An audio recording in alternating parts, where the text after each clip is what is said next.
Yo, donc dans cette vidéo, on va voir pourquoi N8N tabasse mec. Voilà, on va pas passer par 4 chemins. Pas rester là à dire ouais, on va établir une sorte de comparaison entre N8N et mec. Non, on va voir pourquoi N8N tabasse mec, c'est tout. Voilà, spoiler. Donc on va établir cette pseudo-comparaison sur 4 aspects, ok? Donc le premier aspect, ça va être le coût. Le deuxième aspect, la customisation, donc c'est-à-dire la capacité, j'ai appelé ça customisation, la capacité de mettre du code, des lignes de code sur N8N. Troisième aspect, ça va être les agents IA, parce que voilà, pour ceux qui ne savent pas, Make a sorti leur fonctionnalité d'agent IA il y a très peu de temps. Et enfin, le quatrième aspect, ça va être celui de la sécurité. Donc sans plus tarder, c'est parti. D'ailleurs, Miskin Zapier, les pauvres. Personne parle d'eux. OK, donc au niveau du pricing, Make, il te facture au nombre d'opérations. C'est cruel. Je crois qu'on s'en rendait pas compte, mais c'est vraiment cruel, en fait, comme stratégie. Donc pour ceux qui ne savent pas, les opérations sur Make, c'est tout simplement à chaque fois qu'un nœud est exécuté. Et parfois même, ça peut être plus que ça. Donc je pense que si, par exemple, ici, dans le Google Sheets, on récupère plusieurs éléments, donc supposons qu'on fait passer 18 éléments, qui passe à travers cette branche-là, je pense que ça va compter pour 18 opérations. Donc voilà, plus il y a d'éléments qui passent dans une branche et plus je pense le nombre d'opérations augmente en général. Après, je pense que c'est pas valable pour tous les nodes, je ne vais pas dire de bêtises, mais voilà, de manière générale, une opération, c'est l'exécution d'un node tout simplement. Donc si vous voyez un workflow de ce style, admettons qu'il y a, OK, on va dire, 25, nodes dans ce workflow, il y aura certainement au moins 25, opérations, quoi. Et dans le pricing de Make, on peut voir que dans la version gratuite, c'est un maximum de 1000 opérations chaque mois et dans la version payante, bah, la plus basse, quoi, c'est la 9 $ par mois et là, je suis au pricing annuel d'ailleurs. On va passer en mensuel. Pour le plus petit pricing payant, c'est 10 000 opérations par mois et plus tu vas augmenter le nombre d'opérations et naturellement, plus ça va être cher. Après c'est un peu logique, quoi. De l'autre côté, au niveau du pricing de N8N, on peut voir que c'est une toute autre stratégie. N8N ne te facture pas selon le nombre d'opérations, donc selon le nombre de nodes que tu as dans un certain workflow. Comme ils le disent ici, le plan le moins cher, le plus petit plan, c'est 2 500 exécutions de workflow avec step illimité. Donc, il n'y a vraiment pas de limite d'étapes. Donc, quand ils disent unlimited steps, c'est tout simplement pour vous dire que voilà, c'est pas selon le nombre de nodes. Tu peux avoir vraiment 100 nodes dans ton workflow N8N. Si tu exécutes le workflow une fois, ça va toujours compter pour une seule exécution et ça, tu as droit à 2 500 exécutions dans leur plan payant. Là, je suis en train de te parler de la version cloud. Sinon, bien sûr, il est possible d'auto-héberger N8N et là, bah, ça va être encore moins cher. Là, littéralement, bah, ça peut être tout simplement gratuit, quoi. Donc dans la version cloud, ton infrastructure, elle est générée par N8N, tu as rien à faire, tu as juste à payer. Et dans la version auto-hébergée, tu héberges, comme le nom l'indique, les choses sur ton serveur ou sur ton PC et les exécutions vont se dérouler en fonction des ressources de ta machine, quoi. Donc voilà, la version auto-hébergée, c'est quand même, je pense, ce que la plupart des gens font, si je dis pas de bêtises, justement à cause de cet aspect, du coût, mais aussi pour l'aspect sécurité, mais bon, ça, on devrait en parler après. Quant à Make, bah, il propose pas cette option d'auto-héberger, tout simplement. Tu es obligé de prendre la version payante de Make et voilà, de dépendre de leur infrastructure, tout simplement. Donc au niveau du pricing, N8N, beaucoup plus avantageux, de manière générale, en tout cas. Prochain aspect, ce qu'on a appelé ici la customisation, c'est la capacité de mettre du code sur N8N. Sur N8N, tu peux mettre du code. C'est incroyable. Tu peux littéralement programmer sur N8N.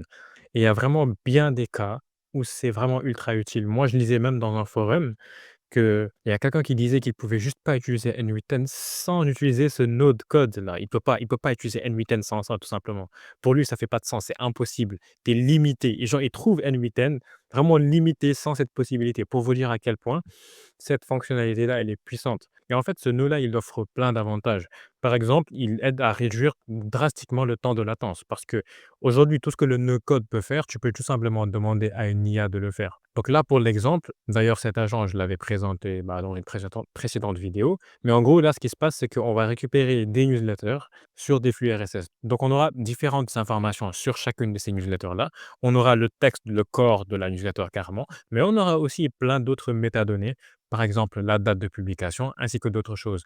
Et ici, ce que ce nœud code il est censé faire, entre autres, ce n'est pas que ça, mais entre autres, ce qu'il était censé faire, c'était filtrer parmi tous les articles de newsletter qu'il va récupérer et d'en prendre tout simplement ceux de la date d'aujourd'hui. Donc, supposons qu'on est le mardi 17 mai, je veux que ce no-code, il me prenne uniquement les articles du mardi 17 mai. Et ça, en soi, c'est quelque chose que tu aurais pu déléguer à l'IA. Donc, tu aurais tout simplement pu donner tous les articles à l'IA, à un module OpenAI ou peu importe, et lui dire tout simplement: «Prends-moi les articles d'aujourd'hui». Sauf que l'IA, elle a un temps de latence. L'IA, elle essaye de raisonner pour trouver, bah, la réponse la plus probable, la bonne réponse, en gros. Et du coup, ça engendre un temps de latence. Alors que quand tu utilises un no-code, ce qu'il y a dedans, ce n'est rien d'autre que du JavaScript, tout simplement. C'est beaucoup plus rapide que voilà, il y a pas ce temps de réflexion de l'IA, tout simplement. Ensuite, il permet aussi d'éviter des coûts parce que l'IA, on utilise des clés d'API, hormis si vraiment elle est on l'héberge quoi, on l'auto-héberge. Mais bon, souvent, on va mettre notre clé d'API OpenAI ou quoi et on va payer des coûts quoi.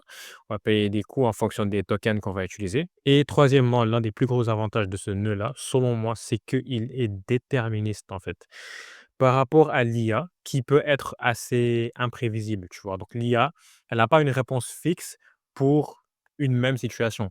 Le no-code, si tu mets la même entrée 10 milliards de fois, tu auras la même sortie 10 milliards de fois. C'est ça qu'on appelle, bah, un comportement déterministe. C'est-à-dire que pour une même entrée, si on lui fait rentrer les mêmes entrées, bah, on aura toujours les mêmes sorties, tu vois? Alors que l'IA, par moment, elle peut halluciner, elle peut bugger un tout petit peu, tu vois? Et c'est pas top. On peut ne pas toujours savoir est-ce que l'IA, bah, elle a raison ou est-ce qu'elle n'a pas raison? Donc c'est l'un des gros, gros avantages, selon moi, l'un des plus gros avantages même, voilà, c'est ce comportement déterministe qui fait que le no code, on peut être quasi assuré qu'il va nous donner ce qu'on veut, si au préalable on l'a testé et que, bah, il fonctionnait. Et du coup, ouais, si on part sur make, on peut voir que, bah, ce nœud, il n'existe pas, quoi. Là, je peux essayer de taper code.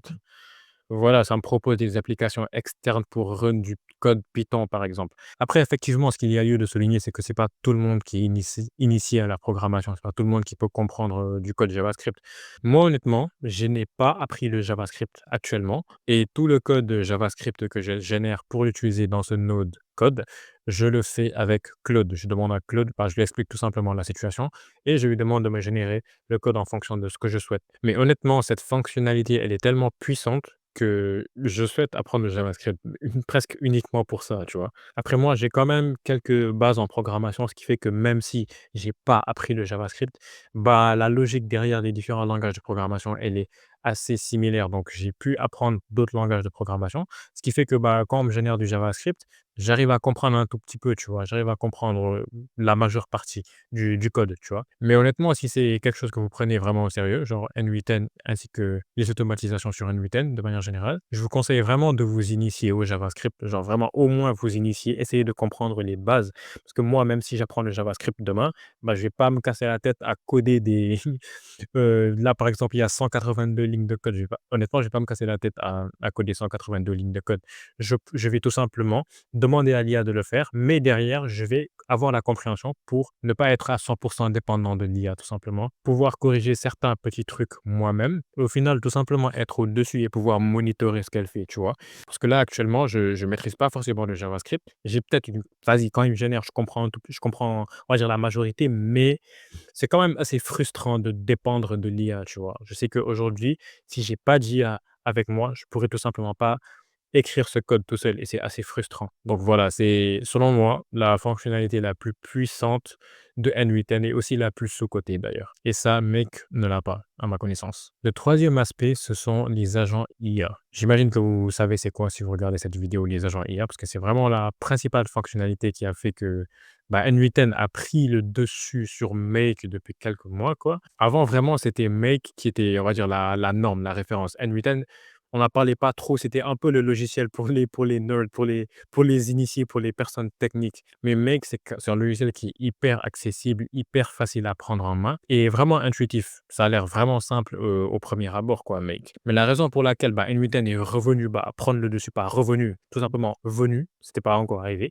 La raison pour laquelle, bah, ils ont pris le dessus, c'est cette fonctionnalité des agents IA. Donc la particularité des agents IA, c'est que, bah, ils sont capables on peut leur donner des tools, des outils pour qu'ils puissent performer certaines actions sur certains logiciels. Je peux lui donner un tool Gmail, par exemple, il va faire performer une action directement sur ma boîte mail sans mon intervention, tu vois? Donc c'est vraiment cette fonctionnalité qui a donné énormément de popularité à N8N ces derniers mois, voire peut-être durant la dernière année et naturellement, c'est logique, c'est la concurrence, bah, mais qu'ils ont essayé, bah, de se mettre à la page tout simplement. Donc il y a quelques temps, il y a quelques semaines, mois, mais qu'ils ont sorti leur fonctionnalité d'agent IA à leur tour parce que vraiment, c'était grave, c'était alarmant pour eux. Vraiment, ils prenaient énormément de retard et tout le monde utilisait que N8N et je pense que c'est toujours un peu le cas.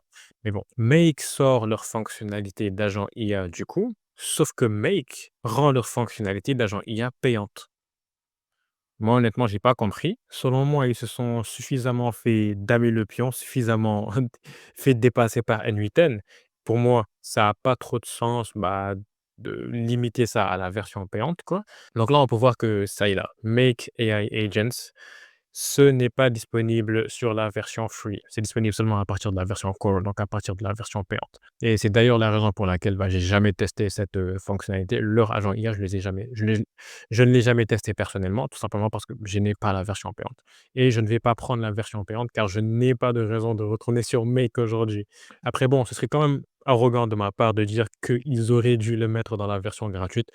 Ils ont des experts en marketing, j'imagine, qui sont bien meilleurs que moi, donc et voilà. Mais je dois dire que je comprends quand même pas le move avec, tout le retard qu'ils ont pris face à N8N, bah, de pas rendre la fonctionnalité gratuite. Mais bon. Et enfin, le quatrième aspect, c'est celui de la sécurité. Donc, celui-là, on l'a un peu amorcé dans la partie sur le coût, tout simplement en disant que, bah, N8N, tu pouvais l'auto-héberger sur ton PC, tu vois?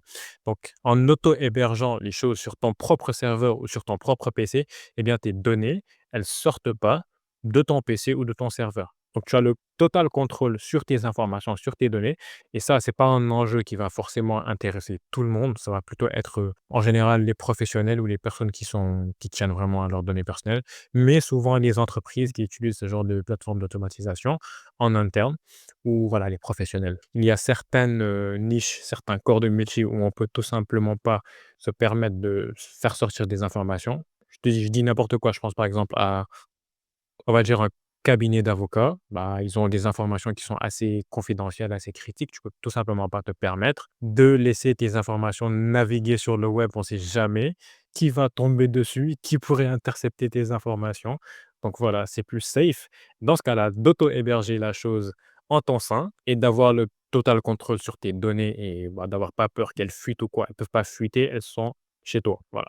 Un dernier avantage que N8N a sur Make, et ça c'est un petit bonus, mais voilà, c'est le node merge. Donc le nœud merge, c'est quelque chose dont plein de gens se plaignent honnêtement sur Make parce que ça n'existait pas. Bah, du coup, maintenant, ça existe sur N8N.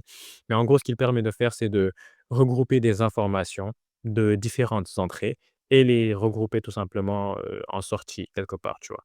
Donc là, en gros, j'ai des informations qui sont sorties de ce nœud-là, de ce nœud, oups, c'est pas ça que je voulais faire, de ce nœud-ci et de ce nœud-ci et tout simplement, j'ai envie de les regrouper pour pouvoir ensuite les travailler ensemble plus tard, pour une raison ou pour une autre. Et bah, il y a ce nœud merge qui permet de regrouper toutes ces informations en un seul tableau, en une seule case, on va dire. Et ça, c'est quelque chose que tu peux pas faire sur Make et bah, je me rappelle que j'avais cette frustration aussi parce que, bah, des fois, tu as tout simplement besoin de regrouper des données qui viennent de différents flux, de différentes branches mais voilà, sur Make, tu peux pas. En tout cas, à l'époque où j'utilisais Make, tu pouvais pas. Je ne pense pas que cela ait changé, mais voilà, c'est juste un petit bonus.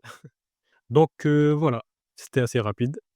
Du coup, bilan, je dirais que Make, ce serait plutôt fait pour des personnes qui cherchent vraiment la facilité, qui cherchent pas à customiser beaucoup de choses, des personnes qui veulent vraiment rentrer, bah, dans le monde de l'automatisation en douceur, parce que Make, voilà, c'est hyper intuitif, c'est vraiment très, très facile à comprendre. N8N, c'est un chouïa plus complexe, même si tu fais la transition après être déjà passé sur, Make, bah, N8N, ça change pas tant que ça.